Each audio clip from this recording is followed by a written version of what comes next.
Okay, Qimisha, it's a pleasure to having you here in Pycon Colombia. The first thing that I'll let you know is if you could tell us more about your background, how you get into tech. Yeah, thank you for having me. I'm so excited to be here. Um, my background is non-traditional tech. I am a librarian. My undergraduate degrees are in history and classical studies.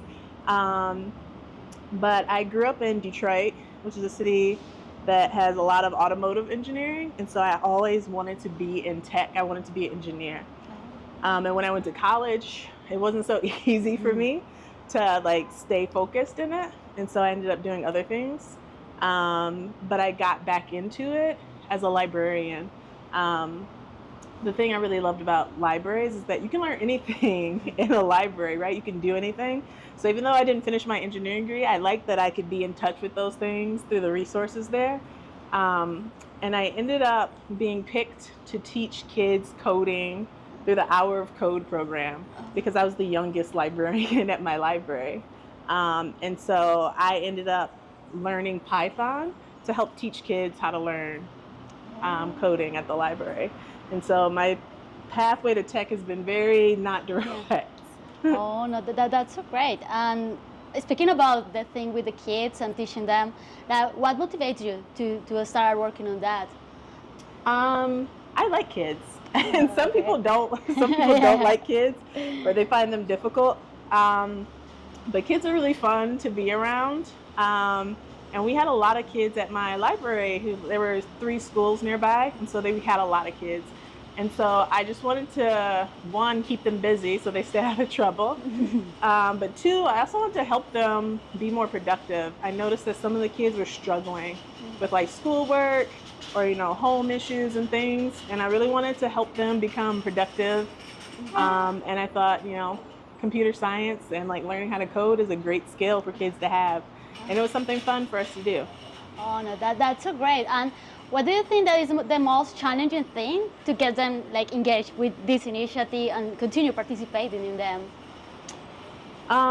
It's hard. There's a lot of smart people, and you always have to continue to learn, right? Yeah. And so sometimes it's hard to find your space and to like find your people within even within the Python community. Python programmers are some of the nicest people. Guido is like the nicest person ever. And so that really helps. But I think it helps when people like find their thing that really suits them. Because then you can stick with it. It's naturally adapted to you instead of trying to be just the developer person because that's the cool thing. You speak about the communities and the people involved in Python, but how was your first touch with those communities? Like, how do you learn about them? A Google search. Fun fact: I was teaching the kids block coding with Scratch, and the kids like really enjoyed it, and we did it like for 2 months, and then they were like, "Miss Q, that's baby stuff. Like we want to learn something that's like more advanced."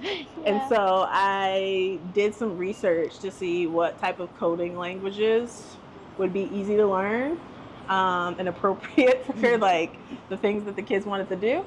And so Python came up as like a beginner-friendly language to learn. And so, and then I found that PyCon was happening in the US. And so I got the library to pay for me to go to PyCon US in 2015. And that was my first PyCon. And I just stalked educator people at the conference and asked them questions and went to their events. And everybody was very kind to me and helped me with my project. And they thought my idea was cool. And so that was exciting for me. Oh, no, that's so great. And yeah, in this kind of conference, you feel like passion to continue doing these things because sometimes you get motivated with the stories of the other people and the things that they are doing. So that's so great. I just heard someone talk about NumPy, and NumPy is really hard to me, but I like hearing people talk about it, right? It's just so exciting to be in the atmosphere where people are learning and sharing. I know that you also work to continue increasing the participation or more diversity, having more diversity in the industry. And I wanted to know also like what motivates you to work towards that thing to have more people involved in the tech field, especially women, black people, and also having more diversity and having more the views of the Yeah. things in the Diversity in tech is really important to me because I am not traditionally the type of person that you would meet in tech. I don't know a lot of Black women in tech. And I didn't see a lot when I started. I just knew I wanted to do a thing. But it's important to me for multiple reasons. I think representation matters. It's good to like see someone doing the thing that you want to do to encourage people to join that space. But also, technology is so encompassing in so much of our lives, right?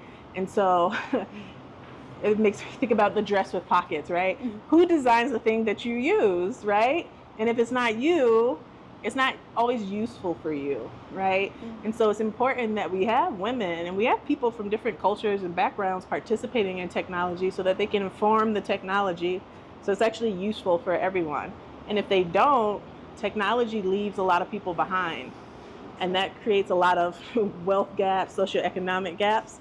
And so I just want to make sure that if I can help spread like awareness and help people get the opportunity to get started, that I want to be a part of that. Yeah, no, absolutely. What are your hopes for the future of diversity in the tech field? I am hopeful that there's a lot more mentoring and sharing of knowledge. Some people like to hold on their knowledge like they're the authority in a thing, right? And it makes it hard for new people to learn. And then sometimes even in your work, right? There's not a helpful environment for people to learn and grow. And so people end up dropping out. And those people are usually women or minorities, the diversity person, because there's not people like them to help them. So I hope that in jobs and in different learning like organizations that people make space for peer learning and for support so that those people can be maintained. And yeah, I know that the power of mentoring is so important for us. And I want to know if you have a mentor during the years, if who help you to continue or Yes, I'd like to say Pycon like raised me. Nick Tullervy, he's from the UK, but he helps with like microbits and like programming Mu. He's one of the very first people that I met at Pycon who was very helpful to me. Naomi Cedar talked to me. She's been at Pycon Colombia. Catherine Devlin, who's been here, also is really nice to me and helpful. My friend Vivian Pons in France, she does pure mathematics with Sage, but she's also been really sweet to me and like helped me out. Martin O'Hanlon, a ton of people have really helped me, and I'm so appreciative. So when I'm here, I tell people, email me. I would like to help you in any way because a lot of people reached out to me and it really helped me be successful. I also want to know, like, which advice would you give to young people that are interested to pursuing a career in tech? Try it out, right? Try it out. Some people want to get started in tech, I think, because they think there's a lot of money in it, and there can be. But that's not the right motivation to get started, right? Yeah. And so this morning I talked about like doing a self-assessment, seeing what you're good at and what you're passionate about, and let that guide you through the tech world because that can take you pretty far, right? I'm not a developer. I do education and I've been pretty successful in it. So follow your passions and make some friends. Talk to people and create a community or a network of people to help support you through it because it's really hard to do it by yourself. So this is your first time here in Colombia, and like, how has been your experience here? What are you expecting from the country? What side do you want to visit? My coworker tells me I have to take a gondola ride. I have to take the air metro cable down from the mountain, and I'm super excited to do that. The city is lovely. The weather is like perfect. And everyone has been so nice to me. Even like down the streets and like trying to get directions. I don't speak Spanish. Everyone has been very kind to me, and so I really appreciate that. But I'm loving the city, and I'm loving getting to like interact with people. Oh no, that's so great! And I hope that you enjoy your time here, and you came again in future Pycons. Thank you so much for having us here, and thank you so much for your talk. I know that this is as you said, it's important to have the visibility of the people. And I think that you are like a role model for a lot of people that is starting in the field and wants to see like a figure of someone to motivate me to, okay, if she's there, I can be there also. Yeah. So thank you so much for this. And yeah. Thank you. I appreciate it. Okay.